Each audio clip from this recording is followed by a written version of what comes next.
In this video, we're going to talk about 10 shocking reasons why it's dangerous to drive for Uber and Lyft and why you need to stop driving because you are at risk. Rideshare Secrets, Tips, Tricks, and Hacks, Episode 3. Driving for Uber and Lyft can feel like Russian roulette. From dangerous passengers to risky late nights. This is why you are at risk if you're still driving for these shitty rideshare companies. Excuse my language there.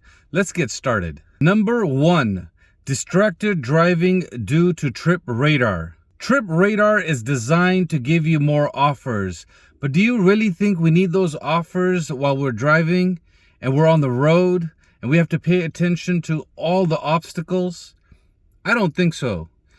Sometimes you even have passengers in the car and you're dropping them off, and a few minutes before, what do you get? A $3 offer or a $5 offer. Look, sometimes you get 5, 10 of these because you're in a hot spot. My point is very simple. Driving for Uber and Lyft is distracted driving for drivers. Now, why do they do this? Have you thought about it? Yeah, think about it. Just with me for 1 second. Why do they do this to you? This is number 1 on my list for a reason. When you're driving and God forbid you're looking down at this shitty app and you end up, getting into an accident, or maybe you run over a homeless person, or God knows, somebody might be on one of those scooters, right? You don't know what's going to happen. And guess what? You're done. Say goodbye. That's Russian roulette, my friends. You're done because the app is not going to cover you. Your insurance is not going to cover you. And now you're going to have to fork out some money and get a lawyer and protect your assets. What's the solution? It's very simple. Start your own rideshare company. Start your own business. Take these customers, do a good job with customer service, hand out your business card and just say, hey, if you liked what I did and if Uber and Lyft are busy, here you go. Let me know. I would love to take care of you. Number 2. Picking up random strangers and passengers. It's kind of like hitchhiking back in the days. Now, driving random passengers comes with a lot of risks. You guys already know that. You might end up picking up somebody that just got out of prison. It's happened to me. You might end up picking up somebody that's homeless because somebody at that facility decided to call an Uber and make it our problem, not their problem. You might end up picking up people from a bar or an event that are so inebriated that they can't even walk, and the bouncer is bringing them out to you and saying, hey, this is your headache. Not in my books. I declined that. I canceled that shit. But my point is this. You're picking up random passengers. Do you feel it's safe? I've picked up 13,000 random people, and 5 times, I had some stories to tell you. If you want to know, let me know in the comments. I'll tell you some of these stories. Out of 13,000, 5 are very dangerous situations. So what's the solution? Solution is very simple. Build your own private clients. Just process this with me for a second. You pick up an older Pakistani lady. You think she's going to do anything to you? No. You drop her off. She's retired. She's going to take care of you, right? Next time when she comes back on the flight, the same lady is going to give you a call back and say, Mr. Ahmed, are you available? Or Uncle Uber, are you available? You're going to be like, absolutely. Let me come pick you guys up. If you're a family, or if you have a friend, that's it. The passenger knows who you are. You know who the passenger is. It's not like hitchhiking anymore. It's not random anymore, right? It's very, very safe if you know. Number 3, dealing with inebriated riders. I do not drive at night anymore. I tried a couple of times. 1, I get sleepy. 2, I don't like going to bars. 3, I don't like picking up drunk people. 4, especially I don't like picking up young drunk people. They can't hold their liquor, man. That's not fun. And you think Uber's going to give you a $150 fee and you just made your day? No, my friend, you just lost money. The rest of the night you can't drive. Your car stinks. Next morning you have to get it detailed. You can't drive. That $150 is only available to you if they do a really bad job. You got to take pictures. You got to send it into Uber or Lyft, and then they might approve it. And if they approve it, then you got to get detailing done. And then you got to send them a receipt, and then you got to get credit. And detailings these days, we got inflation going on. They're not $50 or $100 anymore. It's going to cost you $150, $200 to detail that car. Do you really think it's worth picking up inebriated passengers? I don't think so. This is why I don't pick up drunk people anymore. What's the solution? It's simple. Build your own private clients list. Whenever I pick up Pakistani people or African American people or Chinese people or Japanese people or people from Cambodia or people from Brazil, I hand out my business card and I said, did you like my customer service? If Uber and Lyft are busy, would you consider giving me a call, and I'll give you 10, 20% less than what they charge, and you'll get the same driver every single time. Guess what? I don't have to pick up drunk people anymore. And if I do pick up somebody that's drunk, I already know them. I talk to them. If they're older, I just ask them, look, you guys might be drinking after the concert. Are you sure you're going to be in a position where you can find me and we'll be able to text and communicate? They're like, oh, we do this all the time. We're cool. And in my own passengers, in my own experience, I've realized a few of them drink. But since they're older and they know how to be professional, you don't have to worry about them throwing up in your car. Most of these private passengers end up giving you $50 to $100 tips. So God forbid if they do throw up in your car, they will clean it. They will take care of you, and you will never have to pick them up again, right? Is it worth picking up random passengers that are inebriated on your Uber driver app? I don't think so. Driving for Uber and Lyft can feel like Russian roulette. Yeah, that's Russian roulette for you guys. Number 4, increased risk of accidents due to long hours. Have you noticed, in order to make $200 as of now, we're in November of 2024, it can take 12 to 15 hours. Forget about making $300. We're just trying to get to $200 right now. The algorithm has changed, right? Too many people are driving. Oh shit, there's a train coming. I gotta re-record this one. My bad. Right now there's a train going in the background. It is so long. I've waited 10 minutes. It's still going. So you know what? Enjoy the sound effects in the background. Look, as an Uber driver, you drive at least 12 hours a day, sometimes 15 hours a day. Long hours like that means you're going to be tired, which means there's a chance that you can get into an accident. Yes, you can turn the music on, you can get a Monster drink, you can put your windows down, but do you want to take that risk 5-6 times a week?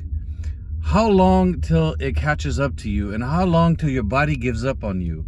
Is it worth driving long hours like that? I don't think so. Look, the solution is very simple. You can easily have your own private clients, charge $100 an hour, and do 2 passengers in one day versus 12 to 15 passengers for, the shitty app. Number 5, no control over dangerous weather conditions. If it's raining, if it's snowing, if there's thunderstorms, God forbid, if there's something bad going on with the weather which is outside of your control, what can you do as an Uber driver or a Lyft driver? Back in the days, we used to be able to make extra money because a lot of drivers were afraid to go out at this particular time. A lot of passengers didn't want to drive their cars. Not anymore. There's just too many drivers out there. And you know what? Passengers are trying to save money. So in this situation, what can you do? The solution is very simple. If you have your own private passengers, guess what? You can reschedule. They might even reschedule with you and let you know, look, it's kind of dangerous. I don't feel comfortable going in this weather situation right now. Can we reschedule? Absolutely, ma'am, we can reschedule. Do you think Uber and Lyft are going to take care of you in case something bad happens? No, they don't care about you. All they care about is their profit. This is why they're making 60 to 70% on a passenger these days. Number 6, limited support in emergency situations. Let me tell you about a story that happened with me. There was a passenger in the car, got in, I made eye contact, right? We talked. After a little while, he fell asleep. A little bit later, he woke up, and I don't know what was wrong with him, but I think he took some sort of drug. I don't know exactly what drug he took, But basically, when it came time to drop him off, he would come out of the back seat, he would come into the front seat. Then he would take his seatbelt off, he would grab my mirror, he would grab my hat, then he would go back in the back seat and put the seatbelt back on, and I couldn't get him out of my car. Called 911, they said, no problem, we'll send somebody over. 15 minutes later, nobody came. No cop showed up, right? I'm sitting there, I'm waiting, I'm scared shitless. And this passenger all of a sudden gives me a $10 tip and says thank you, and he leaves. He just walks out of my car and just walks away. You run into dangerous situations all the time as a driver. I just gave you one example. Heck, let me know in the comments what kind of dangerous situation you've run into, because I already told you earlier, I ran into 5 different weird situations like this. So what's the solution? When you have your own private passengers, you don't have to worry about this. Look, you have their phone number, right? You have their address where they live. You know where they work. You can have references. You don't have to worry about crazy passengers because you're only going to be picking up 2 or 3 people in a particular day versus 12 to 15. Some people in my WhatsApp community have a limit of taking 20 passengers in a day. Not me. If I'm driving Uber, my passengers limit is 10 or less. Make $200 and get the hell off this app. Shitty app. Number 7, exposure to crime. Assaults, thievery, carjackings are all well too common out here in Los Angeles, right? This is why I don't drive in downtown Los Angeles. I don't drive in Watts. I don't drive in Compton. I don't drive in Palmdale. I don't drive in Southgate. I don't drive in San Bernardino County. Look, the crime rate is going up. The chances of you getting jacked are very high. There's a brother of mine out in Chicago. He was live when his car got jacked. Granted, he was sitting in a dark, dodgy spot in the middle of the night making videos and not paying attention to his surroundings. Like right now where I'm parked, there's a train in the back, there's 2 cars next to me, ain't nobody coming, and I'm right by a hospital and a police station while I'm recording this video. But my point is very simple. The risk of exposure to crime is very high. If you Google how many people die as passengers or drivers because of Uber and Lyft, it's very high. Every day there's a new crime that's being committed, right? I don't post about it because I don't want to post negative stuff. So, what can you do? If you have your own passengers, do you think the risk is higher or lower of you being exposed to crime, right? You felt their energy. Your passenger felt your energy.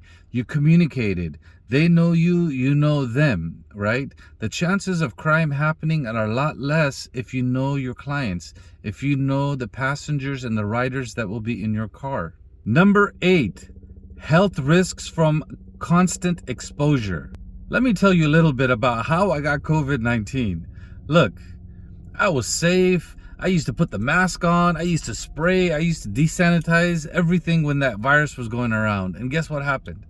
Some idiot got in the car, was coughing all over the space, and those masks, they didn't help. I ended up getting the virus because a passenger got in my car, right?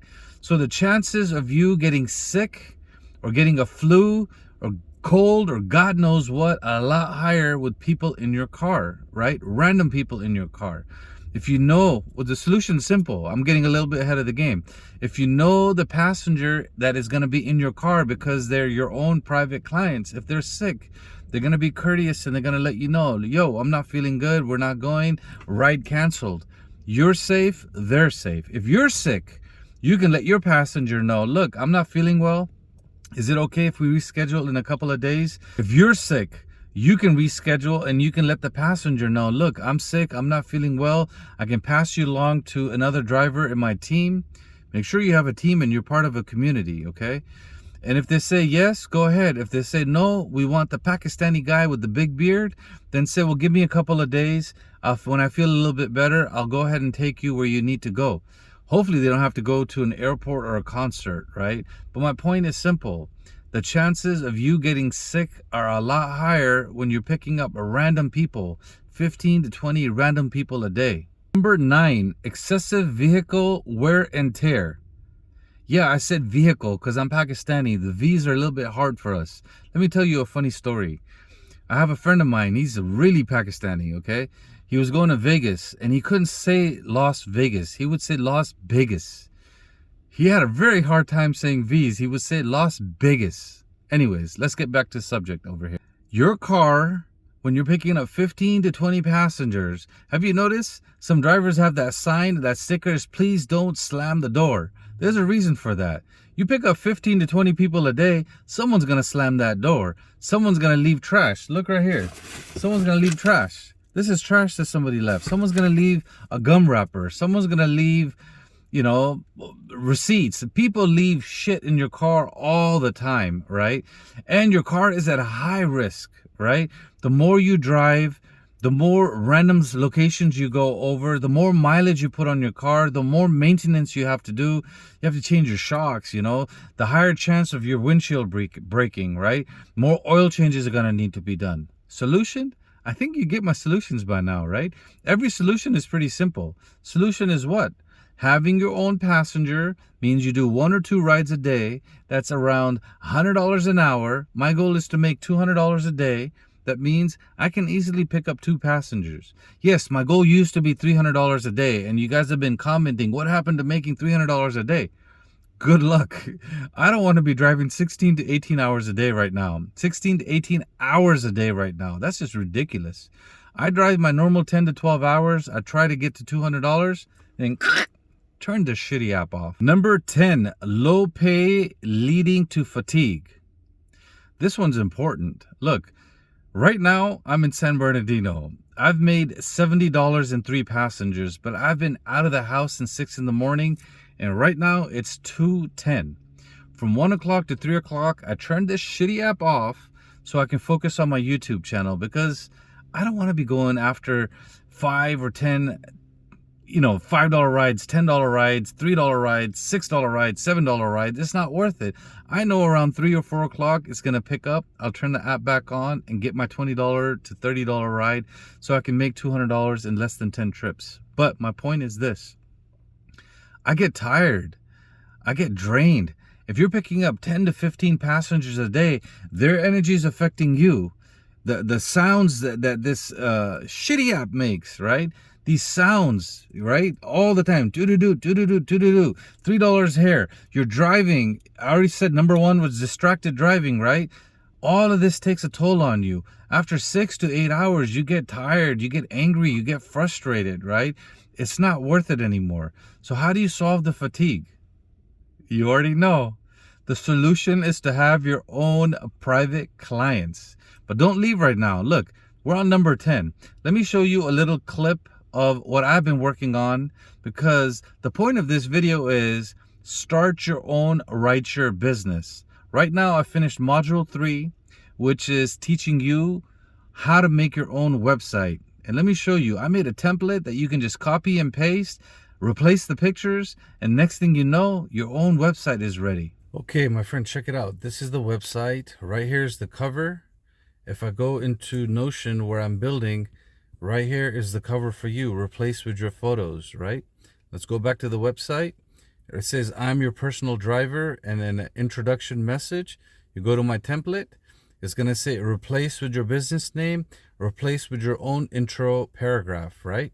Right here, if I scroll up a little bit, you can see there's 2 buttons right here. You don't have a YouTube channel, so I got rid of the YouTube button, right? So on my website right here, you can see there's 3 buttons right here, right? This template is phenomenal, right? Let's go over here. There's a nice picture of a handsome Pakistani who's single, by the way. And if you look over here, it says replace with your photo right here, replace with your photo. So this template is basically 1 by 1. You're going to follow 32 different things that I'm going to guide you on with a video, and you'll be able to create your own website for your own personal driving, right? I'm still working on it. You can see there's some mistakes here that I need to figure out, right? And if you click here, like for example, on the FAQ, which is the last page, once again, you're going to replace your cover. 31, 32, replace with your own questions, and I guarantee you in less than 4 hours, maybe 8 hours max, you can have your own website built. If you go on my end over here, let's go all the way to the end. We're going to click on the FAQ. Mine is all built out, but it's also there for you as a reference, right?